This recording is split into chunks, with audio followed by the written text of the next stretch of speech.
Welcome to the Startup Grind. It's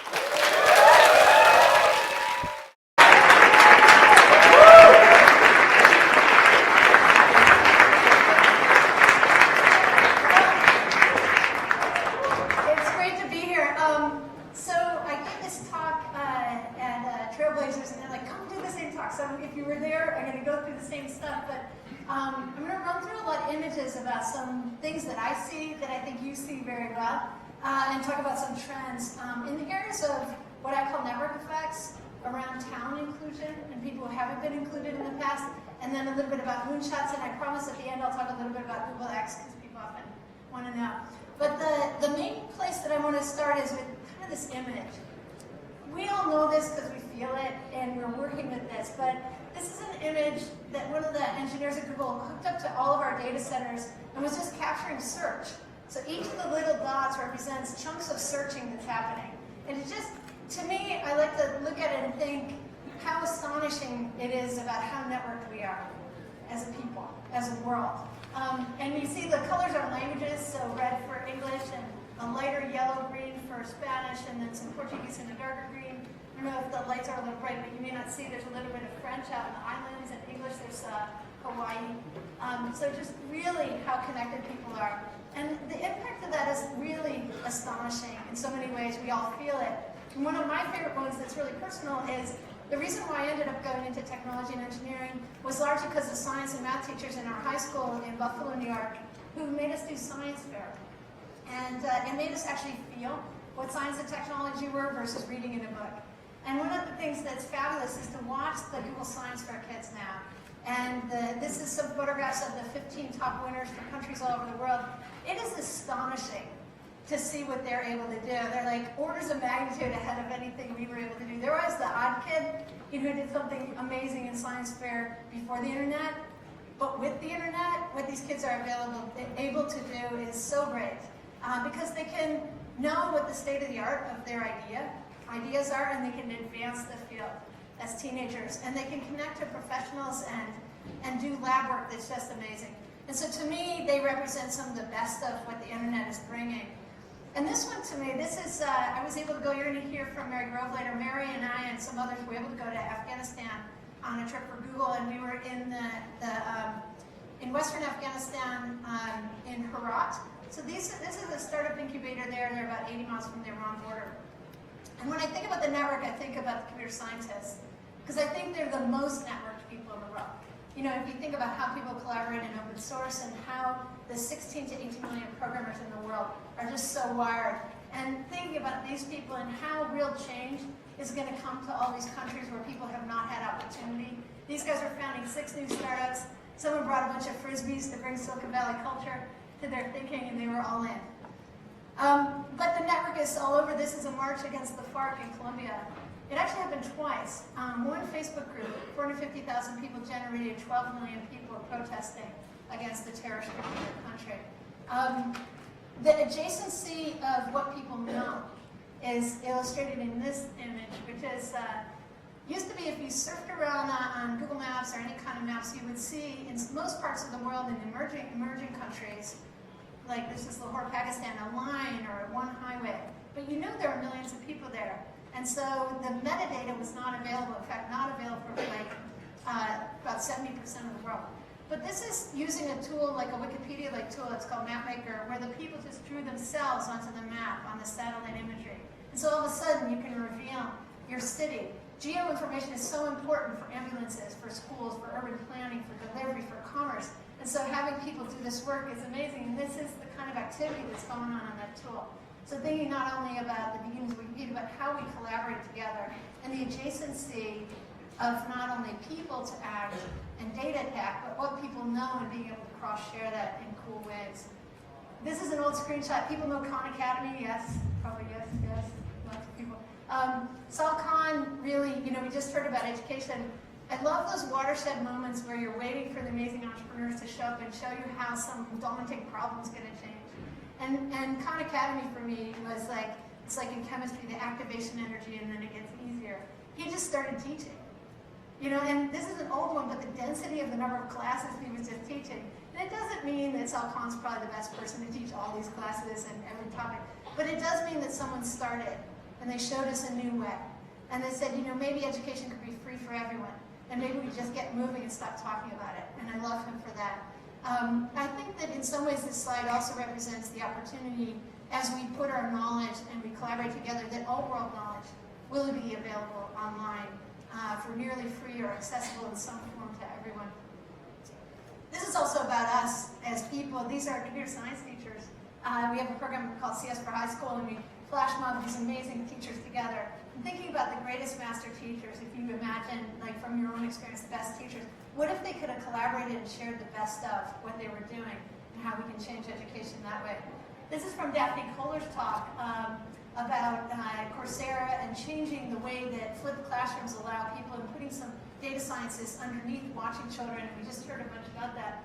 But the classic bell-shaped curve says, in a class, half the kids will learn, half they won't. Oh well. That's kind of a crazy way to be, especially for elementary school where we're learning like addition and subtraction and reading and basic sciences. What's so cool is that as we get to this mastery learning, we're going to get to a point where only a few kids in the class aren't understanding. A teacher can intervene for them. It's impossible to intervene for half a classroom. How many people have ever done FIRST Robotics, been to FIRST Robotics? Yes, so this is FIRST Robotics Nationals in St. Louis. My hope for the future of education is this kind of a collaborative experience where we're building and stuff and we're learning as we do it, more like a Da Vinci style. This might as well be football Friday night lights, and they're doing math and science. And so thinking about how the future of education, using the network, and using ourselves and our talent and our passion to network ourselves. This is from a third grade class where our kids go to school, and I think what's interesting is this quote, "In effort there's joy." There's so much focus in education reform around the core content that the kid needs to have, which I think is true, and yet at the same time, most of the kids born today, many of them are going to live for 100 years. There's probably no set of knowledge that we know they need to know. They need to learn how to learn. They need to learn how to work with each other. They need to learn how to collaborate and have fun and love things, and that in effort, there's joy. And so I hope that as we do education reform and we use the net to make that true. This last image around education is a really cool one from the One Laptop Per Child projects. This is an experiment where they're taking some Android tablets with all that great, rich set of apps that people are using with their kids. Hand your kid your phone and you're using the education app. These kids are part of the 50 to 60 million children who have no teacher. There's no one near these villages who knows how to read.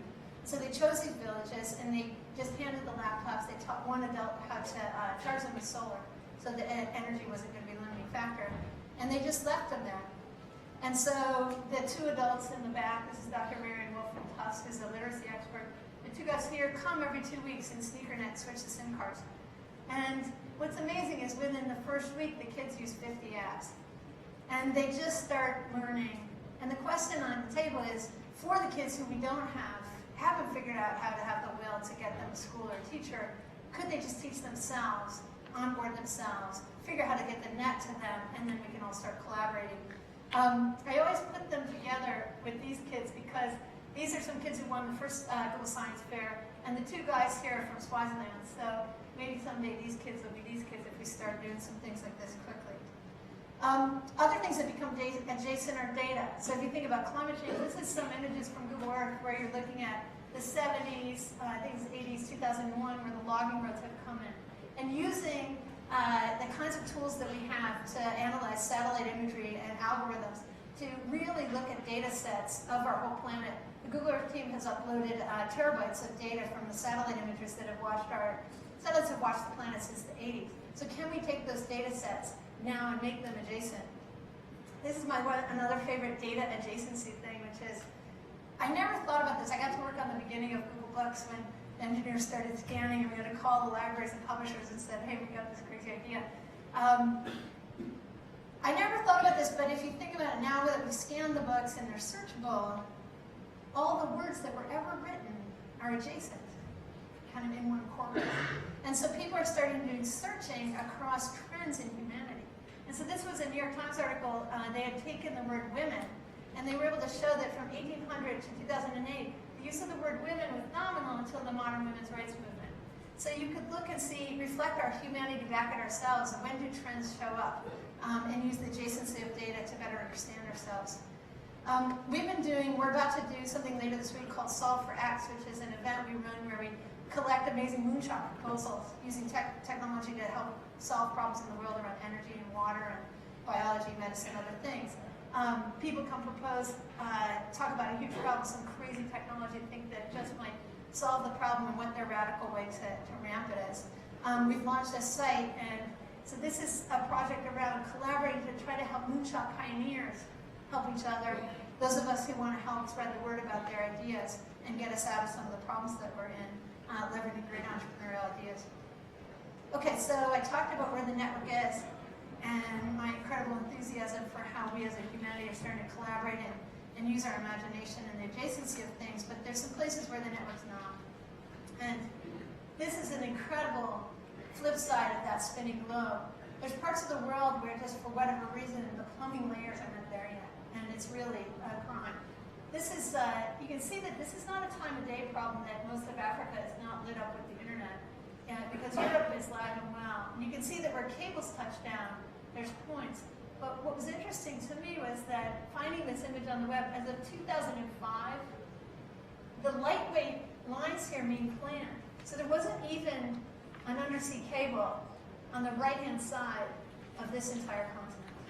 And on this side, there's a cable that kind of ignores all the countries, cable that stops at a few places, and I think, why don't we have more computer scientists mixed in with the world bankers so we can get this stuff done?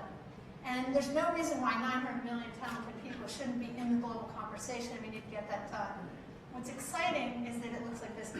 There are cables landing in different countries, and I personally think one of the greatest changes we're going to see in the next decade is as 900 million talented people from Africa join us and from some of the other emerging places, and how that talent starts to interweave with us and how they change their world and our world with those skills. Examples, here's iHub Nairobi. I don't know, are people here from iHub? Yes, no? I think there's a couple people here from a couple of the startup areas. And David Senge, who's a Media Lab PhD student, wrote a great blog, Aid to Africa Becomes Made in Africa. There's Fab Labs. This is Alani, who started at a stock exchange, commodities exchange, like the Chicago exchanges in Ethiopia for coffee and all of these great goods. You also see a change in the nonprofits. So instead of this top-down aid, let us do dead aid, let us do things at you, there's much more respect for local entrepreneurs. And the money is trying to find, just like here in Silicon Valley, find the best ideas and fund them, scale them. That's what's starting to change in the nonprofit world. It's slower, but it's changing and exciting. Just for kind of perspective, this is how connected we are. Where the red and green are sort of highly connected, a little yellow, see wireless in blue. So the different regions of the world and the work we have to do. Some of my colleagues at Google X started Project Loon to get the very edge. They're launching balloons. There's some videos up about it, but the idea is to get up above the planes and look downward. The balloons talk to each other and they talk down to the local providers, doing 3G, working on LTE, and sort of doing some experiments over New Zealand now. Okay, so I want to switch gears to also a network point. Networks of old were also just as important as our networks are today. If you think about the Silk Road and how much it changed things, just changed commerce. I don't know, do people know the Erie Canal? I'm from Buffalo, so I can give a shout out to it. But it dropped the grain price by a factor of 10 in getting goods out of the middle of the country in the 1800s, out into ports and selling it and goods into the country. Critical for the development of the United States. But at the same time, both of these networks were critical for social development and change. One of the things that's interesting is that along the Erie Canal, it's one of the places where some of the greatest leaders and the most conversations were happening around abolition and around women's rights. And in fact, the first women's rights convention in all history is at Seneca Falls, which is right on the canal. Elizabeth Cady Stanton gathered the first group there. And I guess one of the thoughts I have is we in tech, we don't have as many women and minorities as we should. To make great products, we need more people. And I feel like we're making tremendous progress as a world in all the sectors of upping the global conversation and how we're going to include more talent. Sheryl Sandberg's book, the Makers videos, and some of the historic things that we're bringing back. I work very closely with Malala Yousafzai, who was attacked by the Taliban and is now working for girls' education and girls' rights and girls' voices. So we're seeing the groundswell. But I think still in tech we're behind. And I wanted to share these images with you guys. How many people recognize anyone here? One person, two, three, a couple. So one of the things I think is really interesting is that I think technical women are largely invisible, and especially historically. Most people don't know, it's either Google up here, that Ada Lovelace is the original first person in all history of men and women to suggest the idea of programmability, considered the first world's programmer. So Grace Hopper invented the idea of subroutines, coined the word debugging, and many other firsts. A lot of people don't know that there were two groups of Apollo astronauts, the men that were front and center, and the women who they didn't even make spacesuits to fit. Some amazing history there. This is a great article that Wired did telling us about their existence. You know, astronauts are some of the most celebrated people in the world, and the women were just not even talked about. This is the ENIAC. Do you guys know the ENIAC? It's the first digital computer in America. The first programmers of this computer, the first programmers in the United States, were 6 women that you've never heard of. They wrote the first sort routine and some of the first groundings of computer science. This is Katherine Johnson. She's an African-American woman. She calculated the trajectories of Alan Shepard's flight, John Glenn's flight, and the Apollo mission to the moon. Never heard of her. Hedy Lamarr, fundamental inventions in wireless. And of course the Bletchley Park, Rosie the Riveter people. I don't know if you know Bletchley, it's the code crackers who helped shorten World War II by 2 years, saving estimated 11 million lives. And 10,000 people, more than half women. So math solves problems. Sadly, in media today, none of the jobs that I hold or other technical women exist for children's television. And it's 3 to 1 in children's television of men and women. 80% of the jobs are held by male characters. So just pointing out some stuff we got to work on. At Google, what we're doing is we're working on trying to help big media.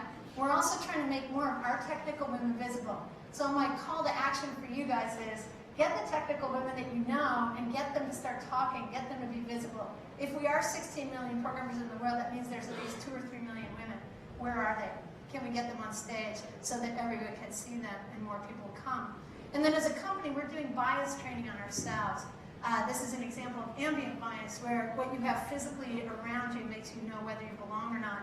One of the other trainings that I think is interesting is if there's 10 characteristics for a job, on average men will apply if they have 3 and women will apply if they have 7. So that means if you're a manager, you need to know that because a group will raise their hand and a group won't. You need to look at everybody and pay attention to that stuff. I promised I'd talk about Google X, so I'll do that really quick before we end. We have a lot to live up to at Google X. We're kind of Google's hardware wing, but sometimes people call us this wildest dreams place. But we're really skunkworks-like. You know, this is what it looks like there. Lots of hardware. So everybody's possessed lots of optics and mechanical engineers, robotics, and chemists and other folks. Our mission is to try to launch and invent moonshot technology that can make the world radically better. Things like the self-driving car. You know, this is some images of some videos that are up. Google Glass is in this team, and some of the shots from that are taking photographs. You guys have seen Glass by now, probably, if you haven't come see me.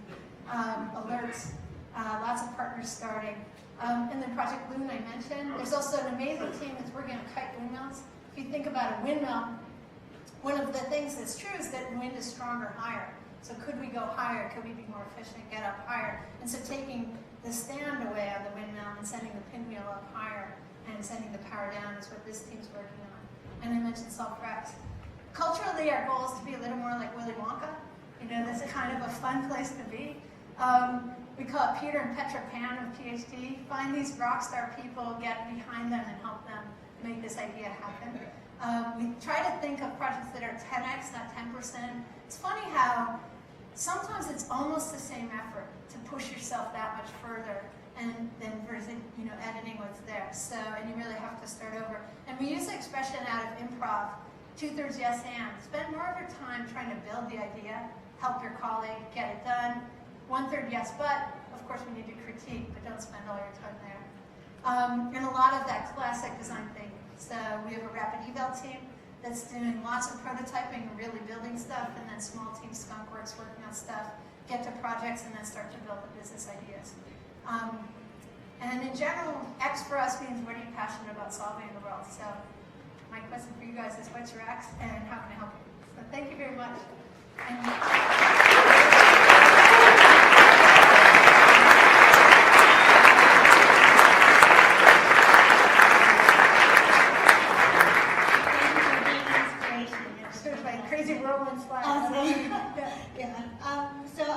I've been asking some women here about what they think is the biggest challenge that has been solved by technology or has yet to be solved by technology.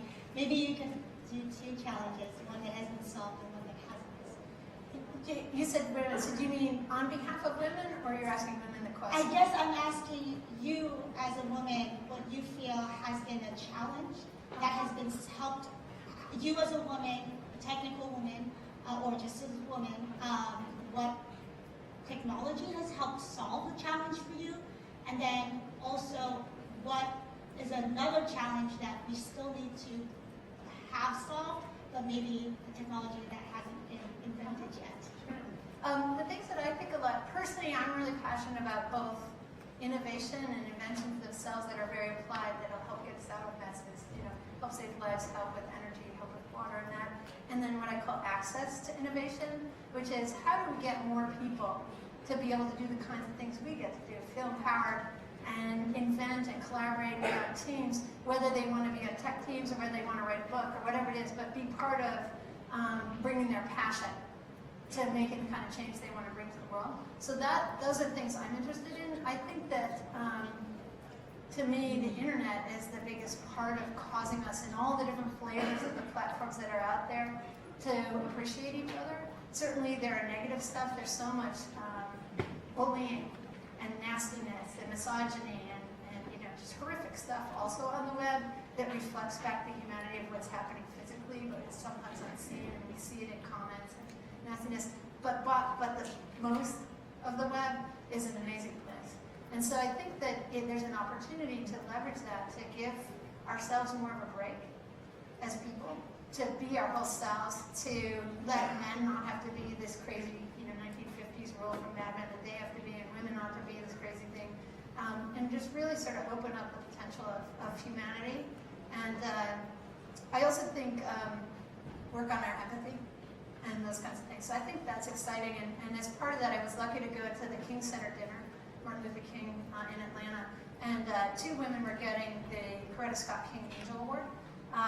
Eve Ensler for 1 Billion Rising. 1 billion women will be beaten or raped. It's 1 out of 3. And so she's really got this program to try to raise awareness of how are we as humanity going to stop doing this. And so for 1 Billion Rising in that effort, which is a Valentine's Day thing, so I hope their idea is dance and raise awareness. And then Khalida Brohi, who I'm a mentor to, which is why I was there, who's working with rural women in Pakistan on Etsy-like ideas to bring empowerment to stop honor killing in that area. So through empowerment and awareness and celebrating tribal culture and engaging the communities through embroidery and other things, she's working on then creating commerce opportunities and awareness about the actual laws about murder versus some kind of an odd idea about culture. So that's kind of a long answer, but I think that in general, I think these technologies are empowering men and women and people all over the world in ways that are really profound. And that's what I'm really interested in keep working on, and really think in that activation energy I mentioned about Khan. It isn't that I need to do anything, I need to be kind of open for business to help amazing ideas that show up, and we all need to help each other. When someone has some key insight and it's in them to do it, I got to do so many acquisitions for Google, I feel like founders, it's in their DNA. When you find someone who has it, help them do it. Other questions?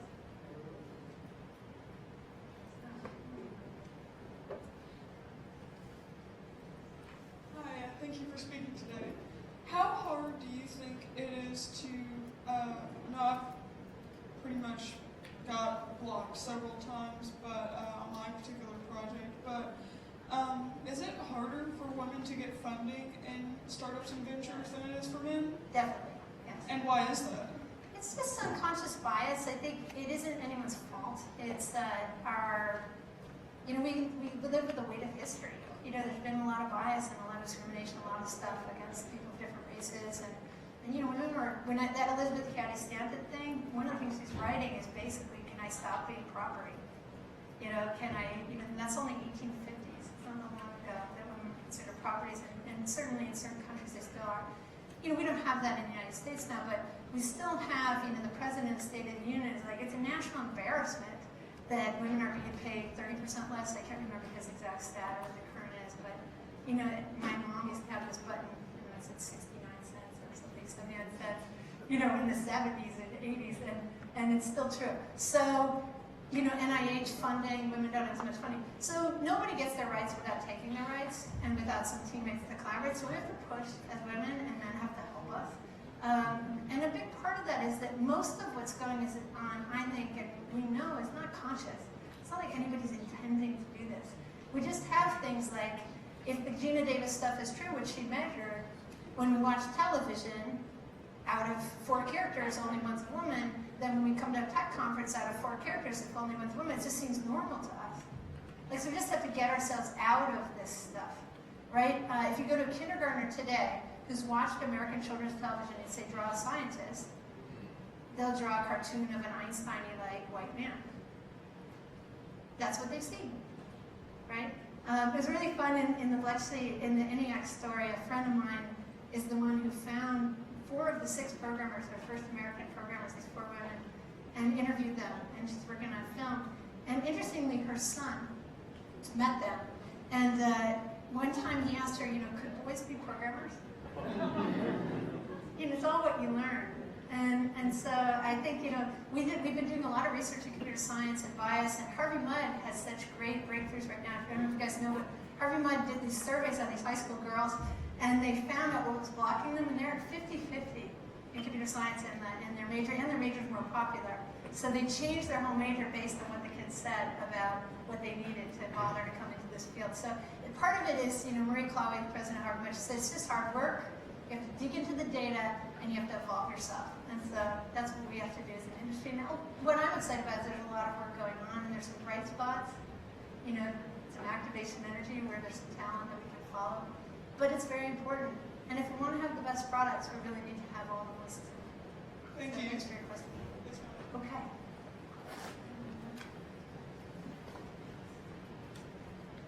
Thank you. It's quite inspiring to see all the projects you are actually working in.